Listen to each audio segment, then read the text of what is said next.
Alléluia. Bonsoir à tout le monde, bonsoir à toutes et tous. Bienvenue dans notre direct de ce soir. Restez bénis au nom de Jésus. Seigneur, te confions ce direct. Prends contrôle de ce direct, Seigneur, au nom puissant de Jésus. Dans le beau et puissant nom de Jésus, nous allons prier.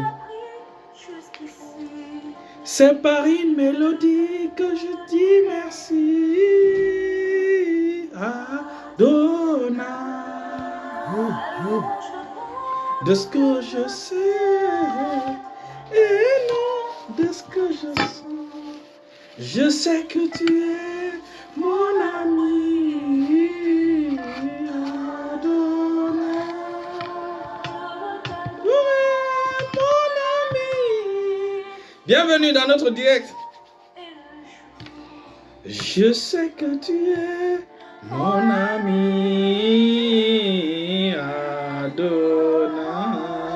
Repos de mon âme. Bienvenue dans notre direct. Aujourd'hui, nous allons enseigner sur les autels, les vrais autels. Alléluia. Nous allons enseigner sur les vrais autels. Les études passées, nous avons dit que les autels étaient l'interface entre Dieu et les hommes. Les autels ce sont des portes. Ce sont des portes, ce sont des monuments que nous érigeons pour Dieu. Les autels l'autel est un carrefour entre l'humain et le spirituel et le divin. L'autel, c'est aussi ce qui nous permet d'entretenir la présence de Dieu. Soit la présence de Dieu, mais si c'est les faux autels, l'autel permet d'entretenir la présence des démons, la présence des esprits mauvais. Donc, nous avons dit que l'autel était une porte qui te donne l'accès dans le monde spirituel. Bienvenue, ma sœur Noaï Angéline Loire. Que le Saint te bénisse dans ce direct au nom de Jésus. Alléluia. Alors, nous avons dit que l'autel était l'endroit où nous rencontrons Dieu, nous rentrons en contact avec Dieu. L'autel était, nous avons aussi dit que l'autel était aussi un système qui nous permet de contrôler l'environnement dans lequel nous vivons. Nous avons aussi vu que l'autel nous permettait, l'autel était, bienvenue ma fille Madeleine le dit, l'autel était l'endroit sur lequel notre vie réside, notre vie est. Et nous avons vu aussi que l'autel était la révélation de notre rencontre avec Dieu. Vous savez, chacun a sa rencontre spéciale avec Dieu. Abraham a rencontré Dieu, c'est-à-dire Dieu s'est présenté à Abraham comme étant El Shaddai, le Tout-Puissant, celui qui ne s'épuise pas, celui qui soutient toutes choses. Vous voyez? Et donc, c'est à ce niveau, à cette dimension que Dieu s'est révélé à Abraham. Et plus encore, alléluia. Et nous avons vu que l'autel est l'alliance que nous pouvons arracher avec Dieu. L'alliance que tu peux arracher avec Dieu, l'alliance qu'un homme peut arracher avec le spirituel, le divin. Alors, donc nous avons vu aussi que l'autel était le cachet que nous mettons sur des territoires pour dire que ce lieu appartient à l'Éternel. Alléluia. Donc c'est pourquoi l'autel, c'est quoi? L'autel, c'est ta vie de prière dans le Nouveau Testament. L'autel, c'est ta vie de prière. Nous allons aller lire dans Luc chapitre 18, le verset 1. Alléluia. Luc chapitre 18, le verset 1. Je lis dans le nom de Jésus. Alléluia. Alléluia. Je lis dans le nom de Jésus. Luc chapitre 18, le verset 1. Jésus leur adressa une parabole pour montrer qu'il faut toujours prier et ne point se relâcher. Il faut toujours prier et ne point se relâcher. Donc, lorsque nous lisons ce passage, nous comprenons que quand Jésus nous dit il faut toujours prier et ne point se relâcher, nous comprenons ici que nous sommes des créatures de prière. Nous sommes des êtres de prière. Dieu nous a créés comme des créatures de prière. Notre vie doit être une vie de prière. Alléluia. Alléluia. Nous devons, la prière ici n'est pas une clé. D'après ce que nous comprenons ici, parce que nous avons longtemps entendu que la prière est une clé. La prière n'est pas une clé. La prière, c'est une vie. La prière, c'est notre vie. La prière, c'est notre vie. Celui dont la vie n'est pas caractérisée par ce verset qui dit « Il faut toujours prier et ne point se relâcher », c'est que sa vie est contrôlée par le deuxième ciel. Vous savez, le deuxième ciel, ce sont les dominations sataniques qui gouvernent là-bas. Même pour les enfants de Dieu, pour nous qui sommes nés de nouveau, ils ont été renversés. Mais pour les chrétiens qui ne prient pas, ces dominations-là continuent à manipuler leur vie. Leur vie est contrôlée à partir de là-bas. En réalité, un enfant de Dieu, un chrétien qui ne prie pas, un chrétien qui n'a pas une vie de prière solide, ce n'est pas les prières d'une minute, de 2 minutes, de 5 minutes qu'on parle, non. Ce sont des prières d'1 heure, de 2 heures, de 4 heures, de 7 heures. Alléluia, je me rappelle quand j'ai prié pour la première fois 7 heures. J'étais rempli de l'énergie extraordinaire. Et en réalité, le jour où j'ai prié vraiment 7 heures de temps, je ne me suis pas fatigué. C'était une expérience extraordinaire. Lorsque tu es habitué à prier 2 heures de temps, 4 heures de temps, la prière devient très facile pour toi. Et la raison pour laquelle ce qui te permet de prier tout ce temps-là, c'est l'outil de prière que le Seigneur nous a donné, qu'on appelle le parler en langue. Le parler en langue, c'est un outil de prière. Parce que si vous priez en français, si vous priez en anglais ou dans votre langue maternelle, vous ne pouvez pas prier longtemps. Pourquoi? Parce que les sujets de prière vont finir. Donc c'est la raison pour laquelle Dieu, le Père, nous donne ce don extraordinaire. Et c'est un don pour tous les... On appelle ça les dons généraux. Il parle, quand il dit voici les signes qui accompagnent ceux qui ont cru. À mon nom, ils chasseront les démons, ils parleront dans de nouvelles langues. Tous les chrétiens de Actes des Apôtres, que ce soit un païen qui recevait Christ, un juif, le premier signe, c'est qu'il était rempli du Saint-Esprit, commençait à parler en langue et à prophétiser. Ça veut dire que tous les enfants de Dieu peuvent parler en langue, peuvent prophétiser. Donc c'est ce langage que Dieu te donne, Dieu me donne, Dieu nous donne pour pouvoir prier 1 heure, 2 heures, 3 heures, 4 heures, 6 heures, 7 heures. Alléluia. Le moment viendra où le Seigneur nous permettra, le Dieu nous donnera la grâce pour que je vous montre les 8 portes par jour de prière. Vous savez, il y a les portes de prière chaque jour. Il y a des heures de prière pour des sujets spécifiques. Midi, par exemple, n'est pas un temps où tu dois prier pour faire un combat spirituel. Non, non. Mais nous allons revenir à ces choses. 9h du matin n'est pas une heure où il faut prier pour pouvoir... je vais revenir sur toutes ces choses. Mais, car cela ne tient, comme j'ai dit, que tout au long de ces 3 mois jusqu'à la fin de cette année, nous allons enseigner sur les vrais autels.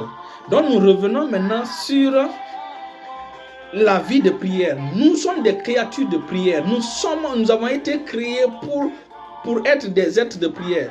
Pour que vous puissiez facilement comprendre, vous puissiez facilement comprendre.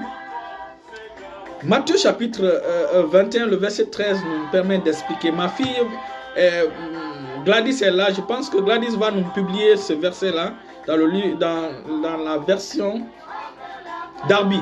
La Bible déclare que nous sommes le temple de Dieu. Nous sommes le temple de Dieu.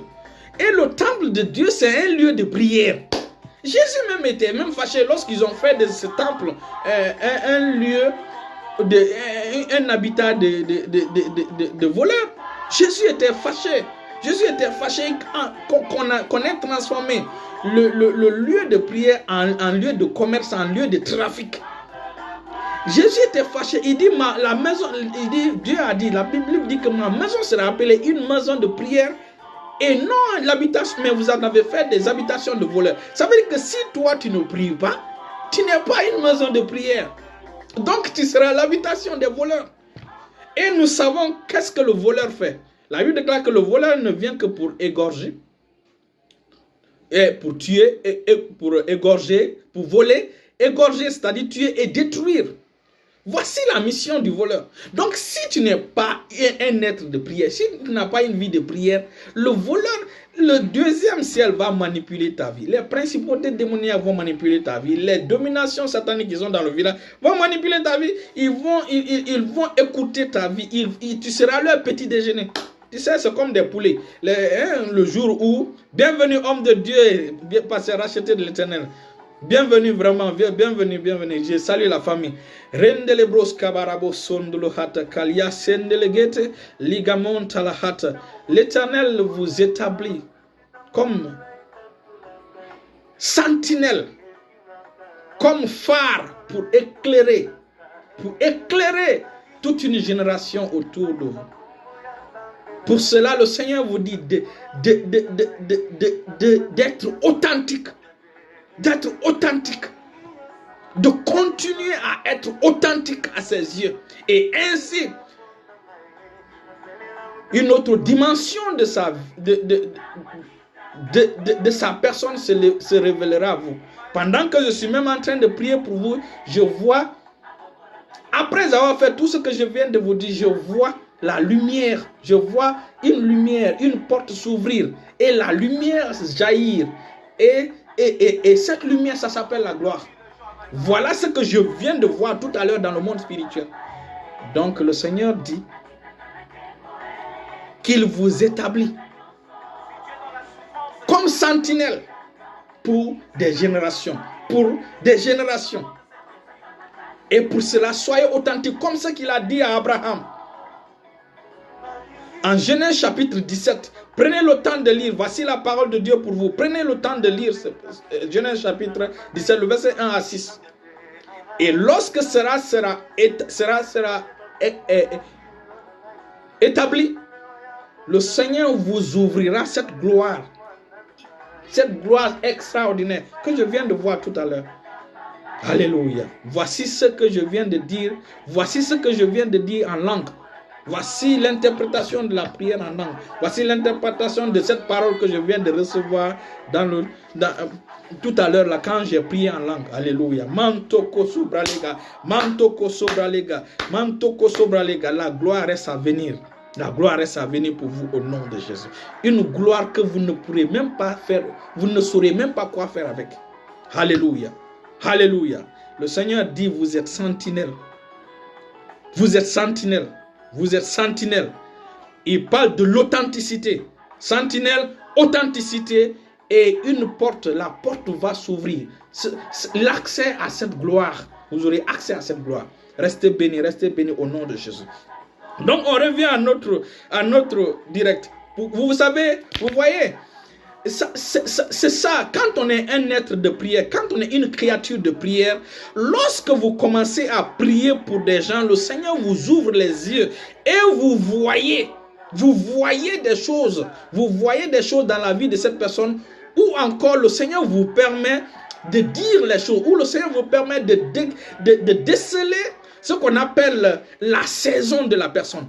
Écoutez, c'est pourquoi la prière est capitale, la prière est importante. Lorsque la naissance de Jésus est arrivée, les pharisiens, les scribes étaient dans le temple en train de lire les lois de Moïse et de réciter la Torah. Mais le Seigneur ne les est pas apparu. Le Seigneur est apparu à 3 personnes. Et pourquoi Dieu a apparu à ces 3 personnes? Pourquoi Dieu a apparu à ces 3 personnes? Parce que c'était des hommes de prière. La première personne, c'était même une femme. La première personne était Siméon. La deuxième personne, une prophétesse qui est une femme qu'on appelait Anne. La troisième personne je vais vous dire le nom tout à l'heure. Allons-y lire. Quand vous êtes un homme de prière, une femme de prière, dès que le ciel veut parler, le ciel vous consulte. Le ciel vous pousse à aller vers votre destinée. Le ciel vous pousse à rentrer dans votre saison. Allons-y lire. Vous allez voir. Candelebros kamantalahata. Hey, hey, hey, hey. Alléluia. Allons-y lire, allons-y lire, allons-y lire. Merci Seigneur, béni soit ton Saint-Nom. Merci pour ta grâce, alléluia. Nous allons lire dans le livre.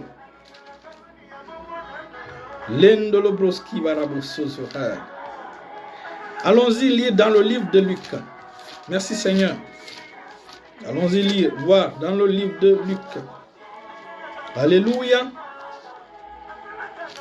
Azala kanangonga atango nae akita kanangengo. Luc chapitre 2. Alléluia.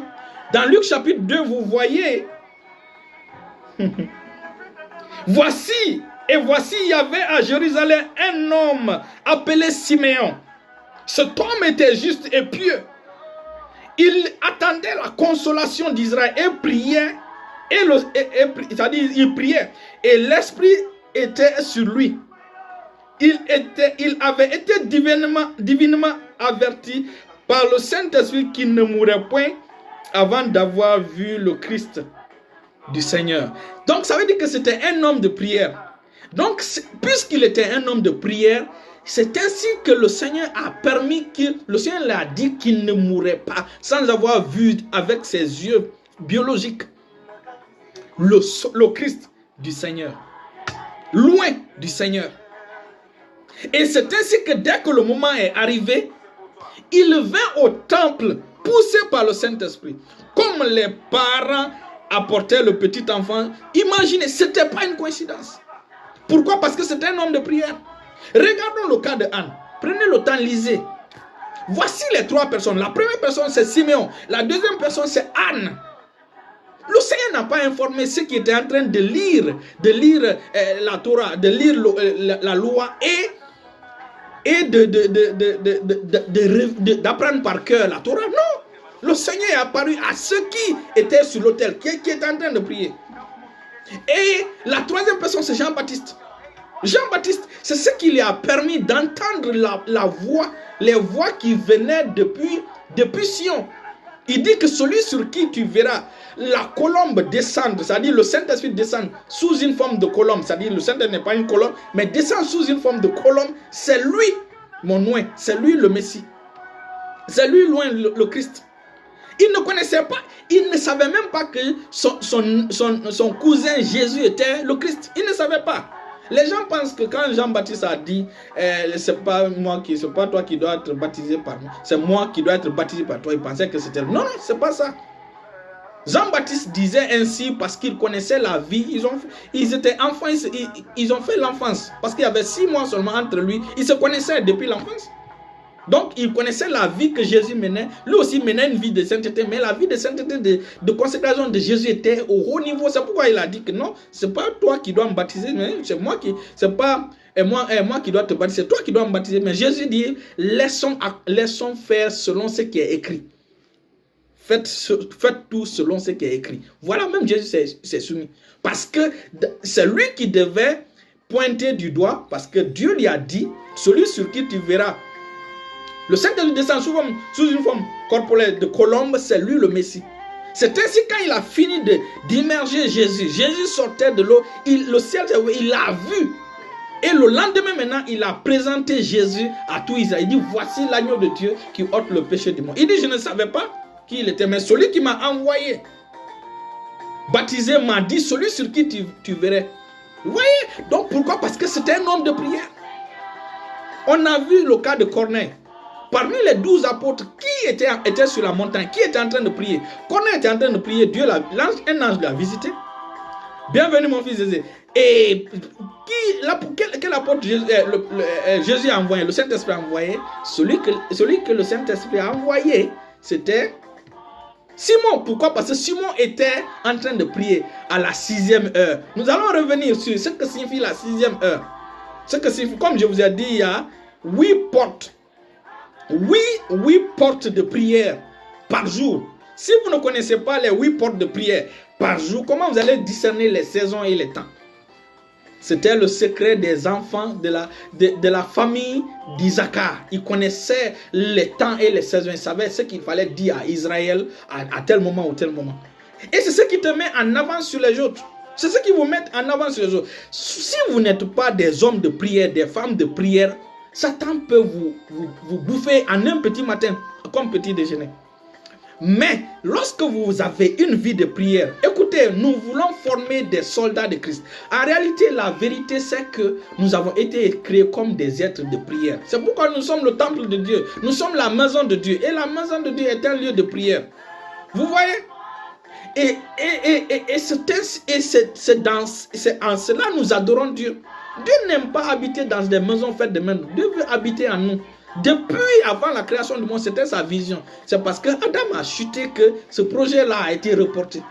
Jusqu'à ce que Jésus est venu, il est mort sur la croix. Et c'est ce qui a maintenant activé le projet de Dieu. Et nous sommes devenus le temple de Dieu. Un temple de Dieu est un lieu de prière. Et toi, tu es le temple de Dieu. Tu devais être un lieu de prière. Tu devais être comment on appelle, un édifice pour adorer le Seigneur. Tu devais être l'autel. C'est toi l'autel. Quand vous commencerez à prier, vous serez vraiment dangereux. Quand vous commencerez à prier, quand vous commencez à prier, vous pouvez changer votre saison. Prenons un exemple. Jésus, la Bible déclare en Luc chapitre 4 ou en Matthieu chapitre 4, à partir du 20, il dit, Jésus rempli du Saint-Esprit revint du Judée et il fut conduit par l'Esprit dans le désert pour être tenté. Quand vous lisez dans Matthieu chapitre 4. Donc, c'était la saison de tentation pour Jésus. Mais Jésus a fait de sa saison de tentation une saison de prière. Il a passé 40 jours, 40 en train de jeûner et de prier. Au lieu que cette saison-là soit saison de tentation, c'est devenu saison d'ouverture, de renommée. Parce que quand il est descendu de la montagne, ça dit que sa renommée s'est répandue comme le vent autour de lui. Donc c'est devenu une saison de promotion pour lui. La saison de tentation est devenue une saison de promotion pour lui. En fait, c'est la prière qui a changé la donne. Marie est venue voir Jésus parce que le vin manquait. Jésus a dit, ce n'est pas mon temps. Mais comme Marie est venue demander, c'est une action de prière, c'est une façon de prier. Marie, elle ne s'est pas dit, je vais m'arrêter là. Elle a dit au serviteur, il dit, faites ce qu'il vous dit. Parce que, malgré que quand vous lisez ce passage, vous n'allez pas comprendre. Mais c'est la prière, c'est l'intercession de Marie, la prière de Marie auprès de Jésus qui a permis que le premier miracle se produise. Parce qu'après la montagne, Jésus a fait son premier miracle lors d'un mariage. Je ne dis pas ça pour prier Marie, pour que Marie prie Jésus. Non. Marie, à ce moment, Marie était vivante, Marie était en vie. On ne dit pas à un mort de prier pour nous, c'est interdit. On appelle ça la nécromancie. Vous voyez? Donc c'est pas bon, c'est satanique. Alléluia. Donc, c'est quand quelqu'un est vivant qu'on peut te dire, soutiens-moi dans la prière. Mais quand quelqu'un est mort, on ne dit pas à cette personne, non. C'est démoniaque. Donc, Marie a dit non, malgré que Jésus a dit que ma mère, femme, qu'est-ce c'est entre. Il dit, mère, mon temps n'est pas venu. Malgré que le temps n'est pas venu, son instinct a fait que le miracle s'est produit. Voilà ce que la prière fait. La prière change les saisons. Allez-y voir la vie de Ruben. Ruben a été maudit par son père à cause de son comportement. Et par conséquent, son père l'a maudit. Le père a maudit. Et donc, sa malédiction devait pérenniser, devait rester comme ça. Mais lorsque Moïse est venu, en Nombre chapitre 33, le verset 6, ma fille, vous pouvez publier, en Nombre 33, le verset 6, là, c'est là Moïse aussi est rentré dans Sion pour dire non, pour dire, c'est vrai que Isaac, et c'est vrai que Jacob a maudit Ruben. Ruben a fait des choses qui ne sont pas bien. Mais Moïse a intercédé pour Ruben pour dire que Ruben doit vivre, Ruben ne doit pas s'éteindre. C'est ainsi que Ruben, la malédiction sur Ruben a changé. Donc quoi? La prière change les choses. Dieu a dit à un roi, je vous donne le défi d'aller étudier cette histoire-là. Dieu a dit à ce roi, il dit à Ésaïe le prophète, il dit, va lui dire qu'il lui reste que 2 ans pour vivre. Le roi, je crois que c'est le roi Osias, j'ai oublié le nom du roi. Donc le roi Ézéchias, c'est le roi Ézéchias. Le roi Ézéchias s'est mis à genoux en train de prier pour que la chose change, prier. Mais la réponse n'a pas été donnée au roi, la réponse a été donnée au prophète. Pour vous dire que le prophète est différent de tout le monde.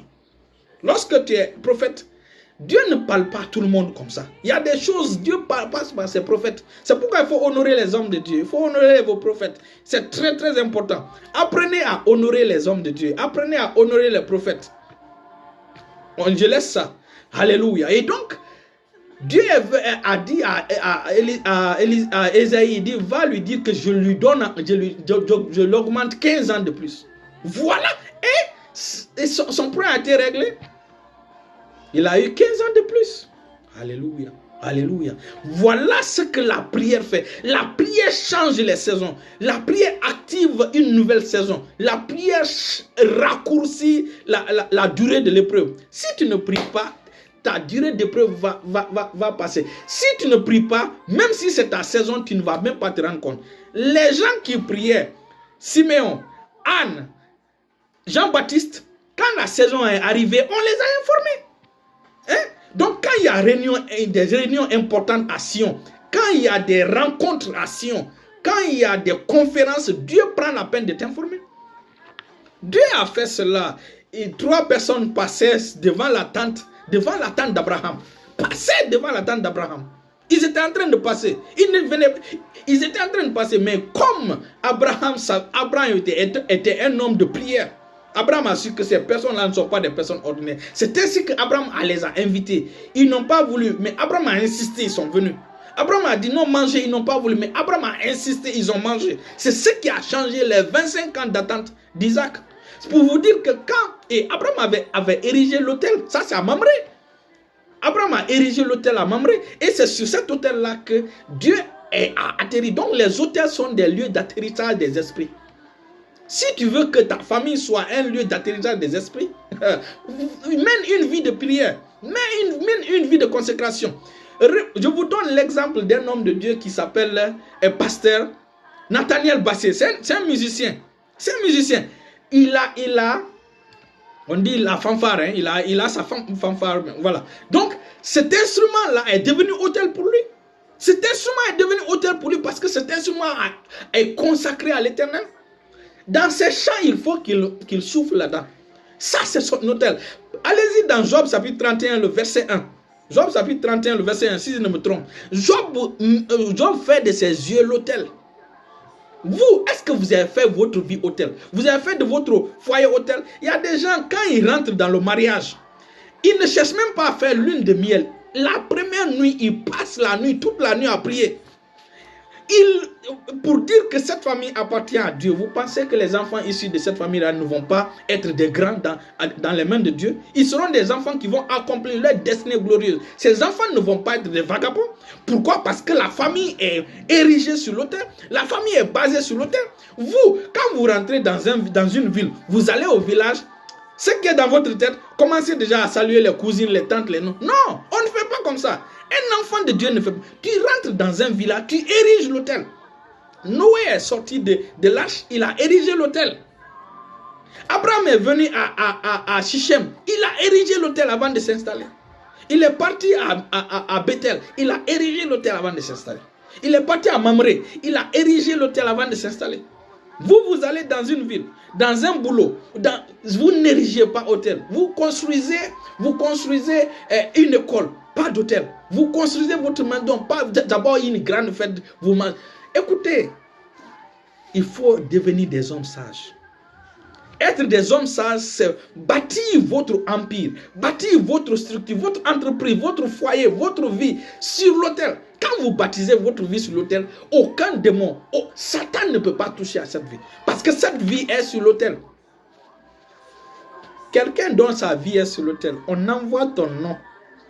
On envoie ton nom sur le marabout. Ou c'est un féticheur. On m'a raconté un jour cette histoire. C'est mon papa spirituel qui m'a raconté ce triomphe. Ils ont envoyé le nom de quelqu'un dans un lieu. Quand ils ont invoqué son nom, normalement ils ont leur miroir. C'est la photo de la personne qui apparaît. C'est un caillou blanc qui est sorti là-bas. Un caillou blanc. Tout le monde a fui. Comment faire disparaître le caillou blanc? Allez-y dans la Bible, cherchez à savoir que veut dire un caillou blanc. Donc, si tu ne pries pas, Satan peut manipuler la vie. L'environnement peut manipuler ta vie. C'est ce qui est arrivé à Lot. Lot n'avait pas érigé l'autel à Sodome et Gomorrhe. Et Sodome et Gomorrhe fut détruit.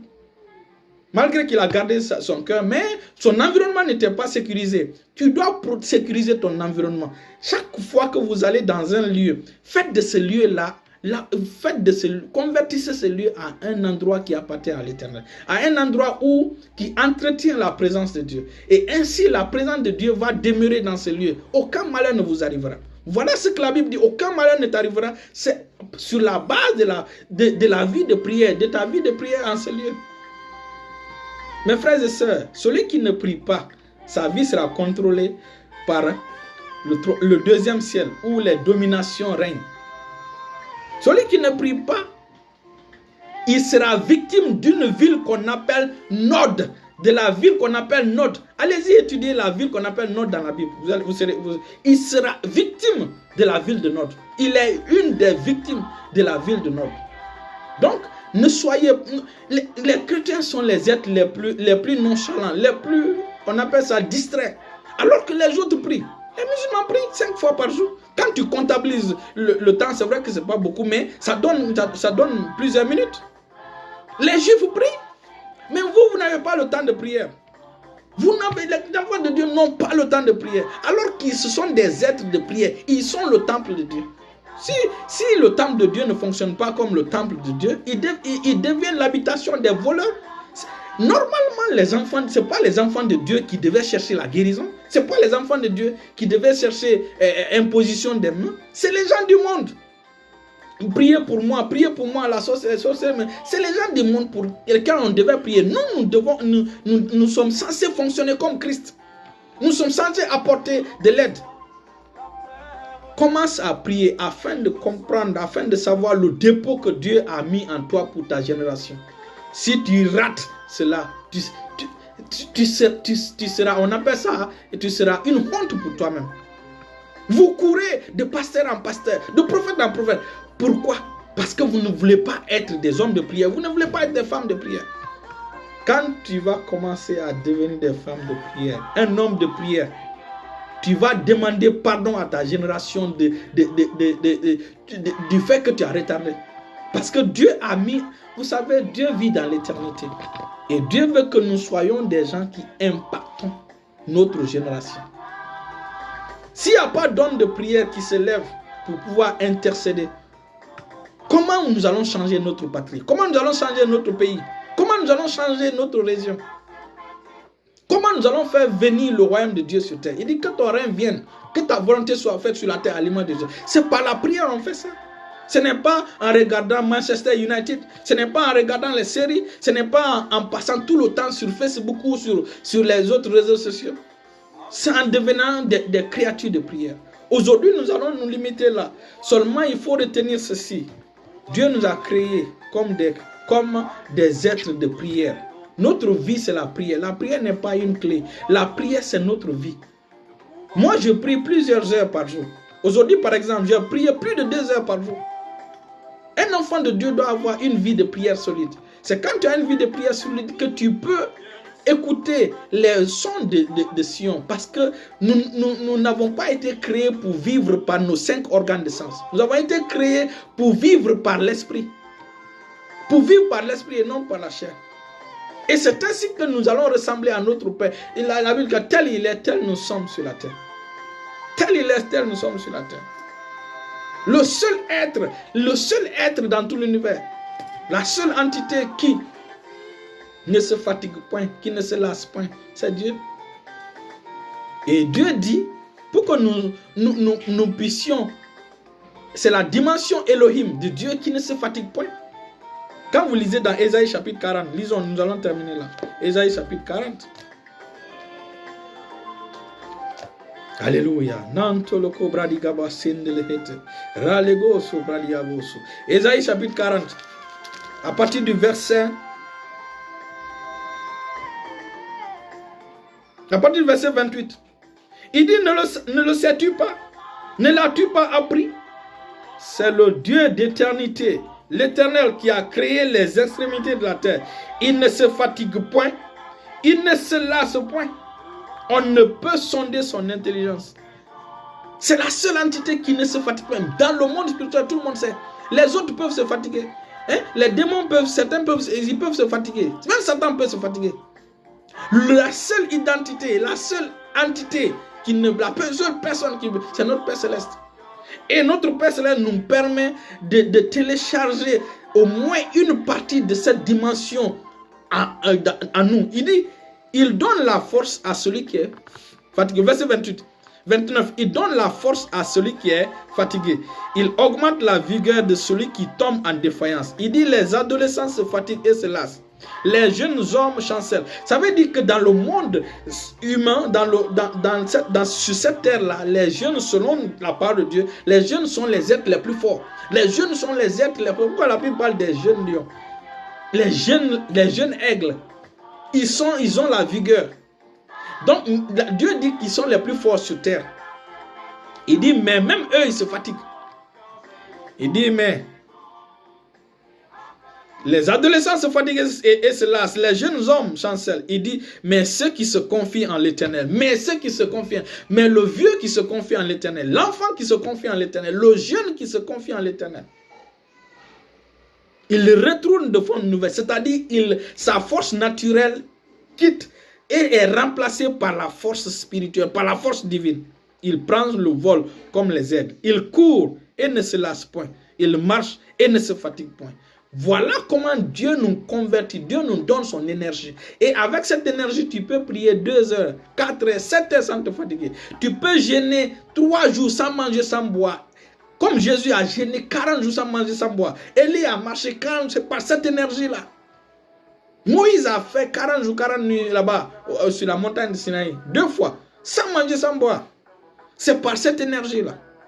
Et là, c'est pendant la prière qu'on obtient ça. C'est pendant la prière qu'on obtient ça. Et c'est ainsi que nous changeons. Quand nous venons dans un lieu, les dominants... Vous savez, Jésus a dit, à mon nom, ils chasseront les démons. On chasse les démons. Mais les principautés, les dominations, on ne les chasse pas. On ne les chasse pas comme les démons. Et on les renverse.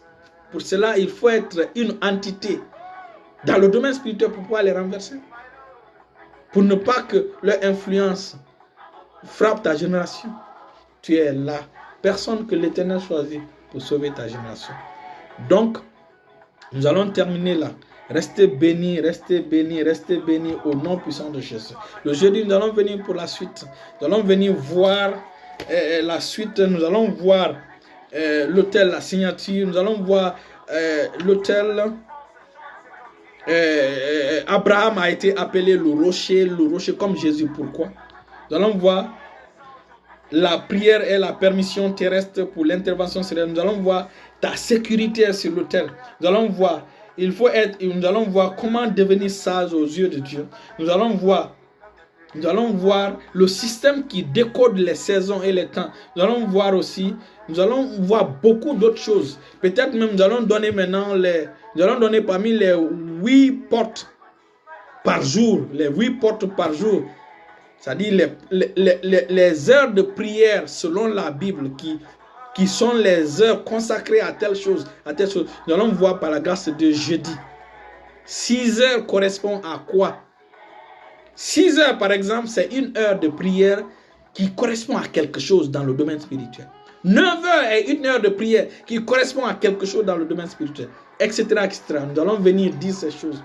Le jeudi, restez bénis, je vous recommande au Seigneur et à sa parole puissante, qui vous garde, qui vous gardera et qui vous donnera l'héritage, qui vous permettra d'être l'autel qu'il faut afin de changer votre milieu, votre génération, afin que votre vie compte pour lui, afin qu'à la fin des temps, il dit bon et fidèle serviteur, entre dans le repos de ton maître. Voici votre partage au nom puissant de Jésus. Je décrète et déclare que cette semaine sera pour vous une semaine de paix, une semaine de bonheur, une semaine de bonnes nouvelles, une semaine où vous serez baptisés de l'esprit de prière au nom de Jésus. Au nom puissant de Jésus. Baptisés dans une nouvelle dimension démesurée de l'esprit de prière au nom de Jésus. Le jeudi, nous allons aussi voir pourquoi dans le monde juif, pourquoi les Juifs se dirigeaient vers Jérusalem pour la prière. Ce n'est pas les musulmans qui ont commencé, c'est quelqu'un qui a instauré ça par la prière de quelqu'un que la direction vers Jérusalem a été activée. Nous allons connaître cette personne et nous allons voir comment Daniel a profité de cela et a établi le nom de l'Éternel, a honoré le nom de l'Éternel dans un pays étranger. Restez bénis au nom de Jésus.